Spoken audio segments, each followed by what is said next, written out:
Have you ever received a message like this? Can we talk tomorrow? No blame, no bad news, not even an exclamation mark.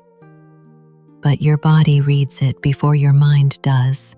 Your chest tightens, your shoulders rise, your stomach goes quiet, as if your phone did not just light up, as if war had arrived. Hello, I'm Lin. Lin as in forest. Welcome back to Misty Lake, Calm Mind.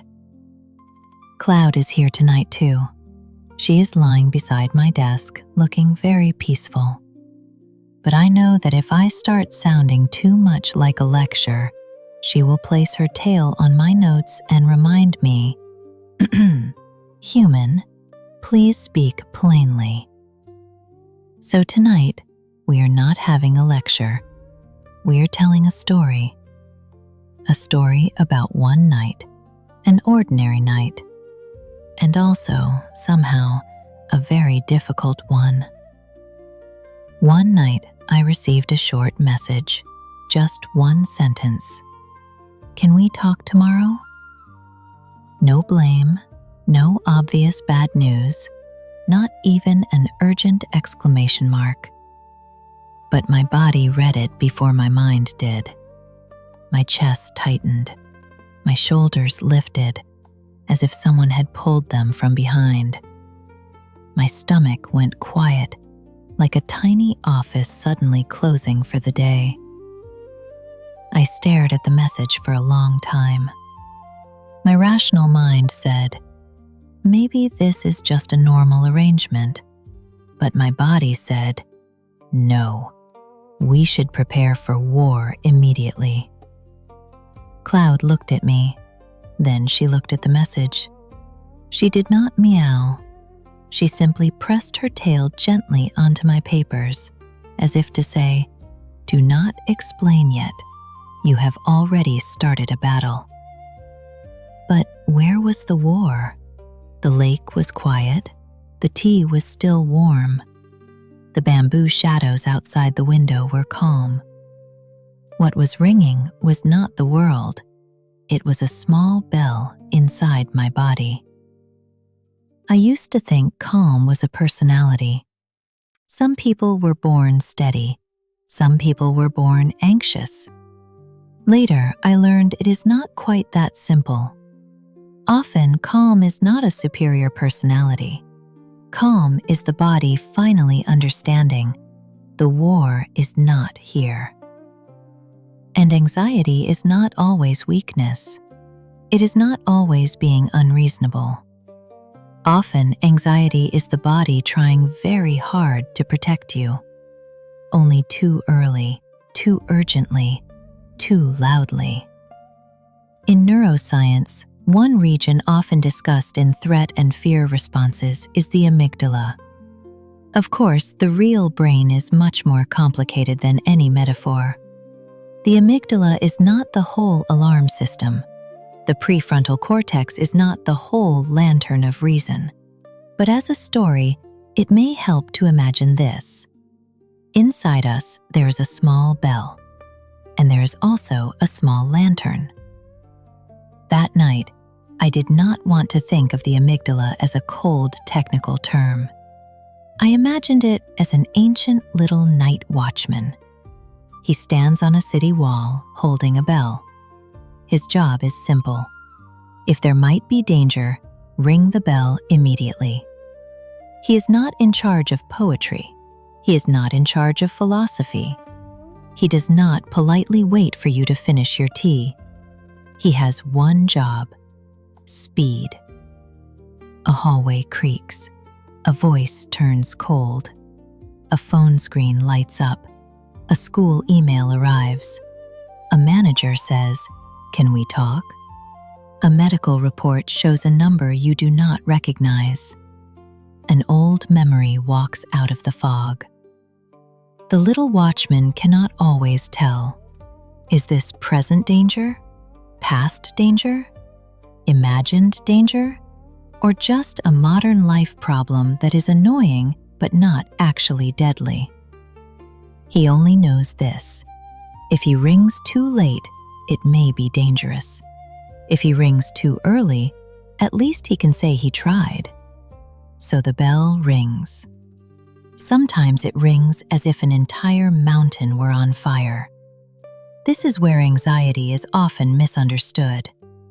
You think it means you are weak, but it may be that your protection system is fast. You think you are being irrational, but it may be that your body has placed "stay alive" at the front of the line. In that moment, your brain is not saying, "Let us write a balanced, logical essay about this feeling." It is saying, "Is this dangerous? Should we prepare? Should we protect this small living body?" If a tiger is actually standing in front of you, this is useful. If the tiger is an unread message, it becomes a little dramatic. Cloud has always had opinions about the human notification system. She believes that if something cannot be solved by sunbathing, it has probably been over-designed. Our bodies are ancient. They do not always understand modern life. They do not know that "can we talk tomorrow" may simply mean someone wants to reschedule a meeting. They do not know that "I'll check and reply" does not always mean judgment is coming. They do not know that someone who has not replied may have a dead phone, a busy day, or a very human memory. The anxious brain does not always like these simple explanations. Too plain, too boring, not dramatic enough for a disaster film. So it starts writing scripts. Draft 1. Did I say something wrong? Draft 2. Are they disappointed in me? Draft 3. Is everything ruined? Draft 4. Is this the exact moment my life begins sliding into disaster? An anxious mind can be like an over-enthusiastic screenwriter. The other person has not even sat down yet, and it has already written 3 seasons and a tragic spin-off. But here is the difficulty. When the body has entered protection mode, simply telling yourself, "be rational," often does not work very well. Not because reason is useless, but because anxiety often does not begin as a thought. It begins as a body state. The heart beats faster. The breath becomes shallow. The shoulders tighten. The stomach clenches. The hands get cold. Attention narrows. The whole body becomes a small city under alert. And only then does the language system arrive, out of breath, holding a notebook and asking, "What just happened?" That is why you can know it is probably not that serious, and still feel that your body does not believe you. It is not that you failed to understand the logic. It is that your body heard the storm before words arrived. This is where the second light enters the story. If the amygdala is like a small alarm bell, the prefrontal cortex is like a small lantern.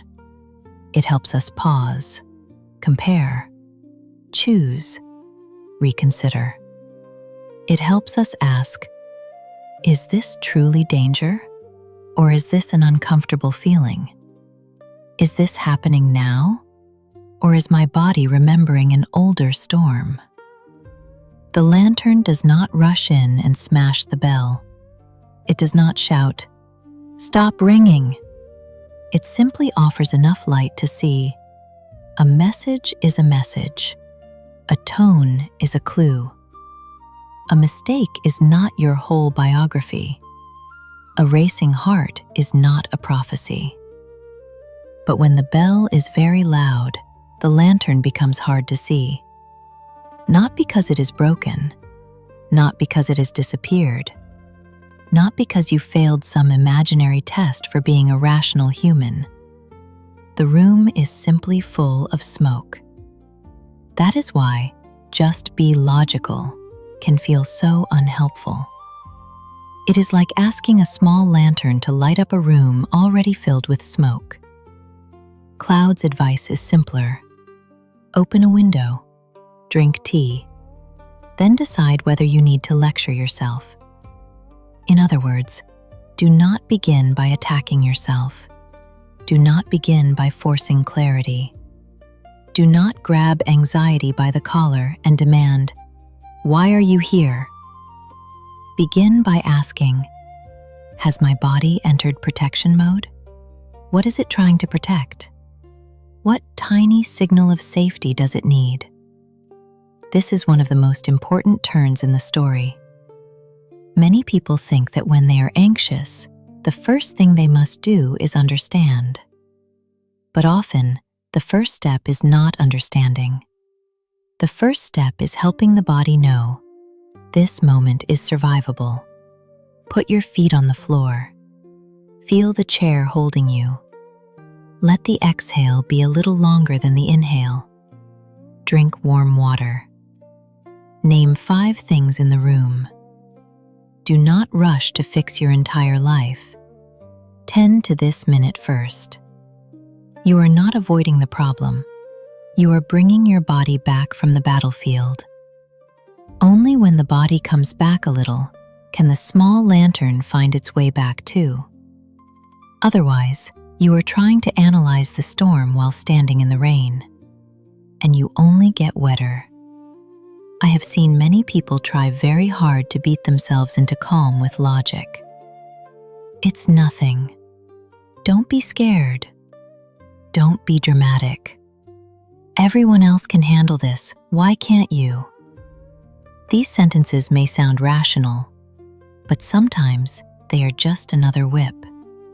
You think you are persuading yourself. Your body hears, "You failed again. You are not good enough. You are a problem."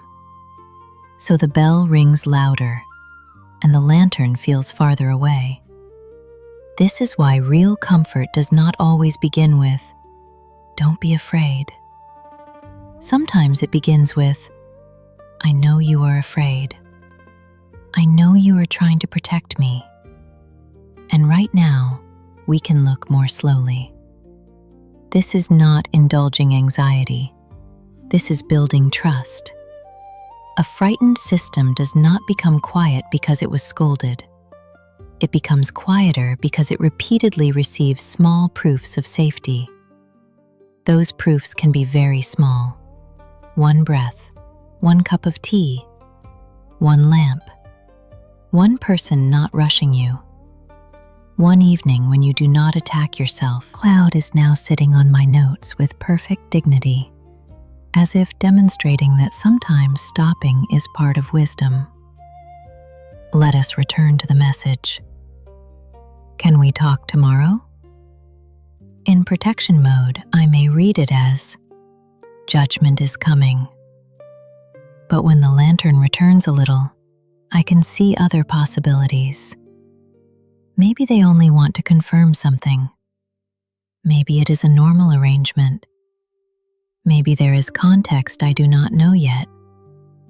Maybe even if there is a problem, tonight by the lake is not the time to solve all of it. The question slowly changes from, "Am I doomed?" to, "What can I do right now?" That is the value of the prefrontal cortex. It does not guarantee instant happiness, but it gives back choice. You can choose not to make a life sentence at 2 a.m. You can choose to reply tomorrow. You can choose to sleep first. You can choose to make the problem smaller. You can choose to ask 1 clear question instead of holding 10 imaginary trials in your mind. Anxiety likes to magnify. The lantern likes to return things to scale. Anxiety asks, "What if I fail everything?" The lantern asks, What is one small thing I can do in the next 10 minutes? Anxiety says, they must hate me. The lantern says, what evidence do I have? What is only a guess? Anxiety says, I must solve this immediately. The lantern says, some answers are clearer tomorrow. This is not romantic, but it is useful. Often what brings us back is not one grand truth. It is a small sequence. Settle the body first. Confirm safety. Make the problem smaller. Allow thought to return later. And finally, treat anxiety as a signal, not an enemy. There is a deeper command line in the body. When the brain senses possible danger, it does not only think. It informs the heartbeat, the breath, the muscles, the stomach. The whole body moves toward defense. Scientifically, there is an entire stress response system behind this. But in the moment, you did not need to memorize the terminology. You only need to know. The body truly heard the alarm. Anxiety is not only in the mind. It is in the chest, the shoulders, the stomach, the sleepless night. So the body is not usually convinced by one thought. The body is more like a cautious little animal. It needs to check, again and again. Is it safe here? Is it safe now? Can I soften just a little? Not completely, just a little. And that little matters. One longer exhale. One pause without self-criticism. One night turning off the light a little earlier. One decent meal. One time placing the phone farther away. These things are small. So small they may not look like life change. But the nervous system often learns from small evidence. Maybe I do not need to stay on guard all the time. Maybe the war really is not here. Then calm is not something you perform. It is something the body slowly learns to trust. I like this way of saying it. Calm is not winning against anxiety. Calm is your system becoming willing to lower the knife a little. Not throw it away, just lower it. Because it knows this moment does not require battle. Outside the Misty Lake, a gentle wind moves. Cloud finally stands up from my notes and walks to the window. She looks out at the lake. The little bell is still there, but it is no longer frantic. It is like an old guard who has been on duty too long, finally realizing not every wind is an enemy. Not every silence is judgment. Not every racing heart means disaster has arrived. Sometimes the body is simply asking, am I safe? And we can answer, I hear you. We will look slowly. Now drink some water. Plant your feet. Let this night pass. Tomorrow's lantern may shine a little brighter. So if you have a little bell ringing tonight, please do not hate it. It may be loud, sensitive, bad at choosing the right occasion, but it is not your enemy. It is an old watchman, afraid that you will be hurt. You can thank it. Then tell it gently, I know you are protecting me, but tonight the lake is quiet. The war has not come. We can light a lamp. we can let the body come home. We can wait a little and let the lantern return. If your anxiety is making daily life very hard, or if you feel unsafe, please do not carry it alone. Reach out to someone you trust, or to a professional who can help. Sometimes asking for help is not weakness. It is the body finding a safer path. Next time, we can sit by the lake and talk about another strange human habit. Why the more we try to control every thought, the louder the mind becomes. Cloud already has opinions on this. Her advice is usually simple. Do not grab. Sit first. For now, let us pause here. Thank you for sitting with Cloud and me by the Misty Lake tonight. If this story made your heart a little quieter, you can leave one word in the comments. Bell, lantern, or slowly. You do not have to explain everything.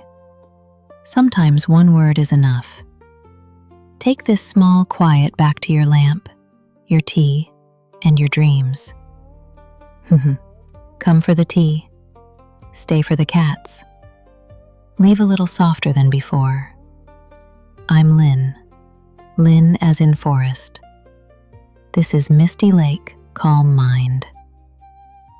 I'll see you next time.